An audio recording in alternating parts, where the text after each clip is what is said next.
ആ നാട്ടിലെ ചെറിയ കുട്ടികൾക്ക് പോലും അയാൾ ഏറെ പ്രിയപ്പെട്ടതായിരുന്നു. ആ മണ്ണിൽ അയാൾ രചിച്ച വീരകഥകൾ ഏറെ വലുതായിരുന്നു. ആ നാട്ടിലെ ശക്തനെന്ന നേട്ടം കൈവരിച്ച് അയാൾ ആ നാട്ടിൽ നിന്നും മാഞ്ഞുപോയി. നാഥനില്ലാത്ത ആ രാജ്യം പതിയെ തകരാൻ ആരംഭിച്ചു. അതേസമയം ആകാശത്തിന്റെ ഏതോ കോണിൽ മറഞ്ഞു നിന്ന ചെകുത്താൻ രക്ഷകനായി എത്തി.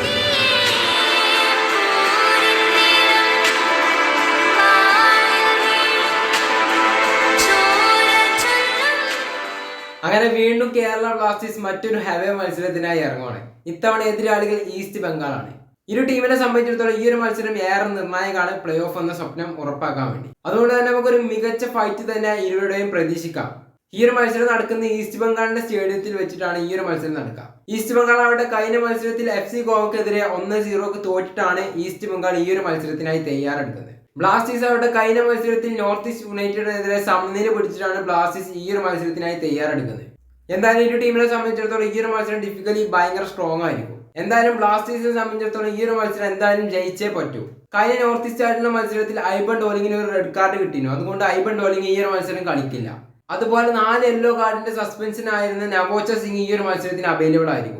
പിന്നെ ബ്ലാസ്റ്റേഴ്സ് ജനുവരിയിൽ സൈൻ ചെയ്ത ബികാ ഷിംന ഒരുപക്ഷെ ബ്ലാസ്റ്റേഴ്സിന്റെ ഫസ്റ്റ് ലെവലിൽ സ്ഥാനം ഉറപ്പിച്ചേക്കാം. എന്തായാലും നമുക്ക് കണ്ടു തന്നെ അറിയാം. പിന്നെ ഈസ്റ്റ് ബംഗാളിന്റെ താരമായിട്ടുള്ള നന്ദകുമാർ ശേഖർ ഈ ഒരു മത്സരത്തിനായി അവൈലബിൾ ആയിരിക്കില്ല. കാരണം കഴിഞ്ഞ മത്സരത്തിൽ FC ഗോവക്കെതിരെ ആ ഒരു മത്സരത്തിൽ അദ്ദേഹത്തിന് 4 യെല്ലോ കാർഡ് കിട്ടിയിരുന്നു.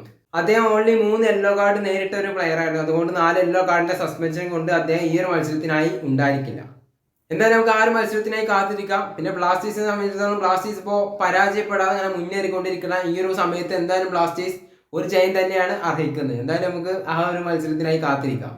എന്തായാലും നമ്മളെ പുതിയ താരം ലഗാദോർ ഒരു പക്ഷേ ഈ ഒരു മത്സരത്തിനും സെക്കൻഡ് ഹാഫിൽ തന്നെ ആയിരിക്കും ഒരു പക്ഷേ സ്ഥാനം കണ്ടെത്താം. എന്തായാലും നമുക്ക് കണ്ടു തന്നെ അറിയാം. കോച്ചിന്റെ തീരുമാനം എങ്ങനെ ആവും എന്നുള്ളത് കണ്ടു തന്നെ അറിയാം. എന്തായാലും നമ്മളെ ഏറെ പ്രതീക്ഷ നമ്മൾ നോഹ സദോയിൽ തന്നെയാണ്. എന്തായാലും നമുക്ക് കാത്തിരിക്കാം. നോഹ അതുപോലെ ജീസസ് ലൂൺ ആ ഒരു കോംബോ എന്തായാലും വർക്കാവുന്നുള്ളത് തന്നെയാണ് നമ്മൾ പ്രതീക്ഷിക്കുന്നത്. പിന്നെ ബ്ലാസ്റ്റേഴ്സിന്റെ ആദ്യ ലെവൽ തന്നെ ഒരു പക്ഷേ ജീസസ് സ്ഥാനം ഉറപ്പിച്ചേക്കാം. കാരണം അദ്ദേഹം കഴിഞ്ഞ മത്സരത്തിൽ അദ്ദേഹത്തിന് കുറച്ച് സമയം മാത്രമേ ഈ ഒരു മത്സരം കളിക്കാനായിട്ട് പറ്റിയതുള്ളൂ.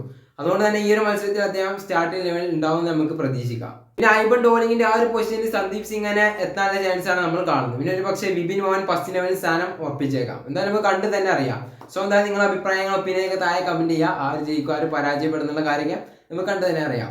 സോ എന്തായാലും വീഡിയോ ഇഷ്ടപ്പെട്ട ലൈക്ക് ചെയ്യുക, ചാനൽ സബ്സ്ക്രൈബ് ചെയ്യുക. സോ നെക്സ്റ്റ് വീഡിയോ ആയിട്ട് കാണുന്നവരേക്കും എല്ലാവർക്കും ഗുഡ് ബൈ.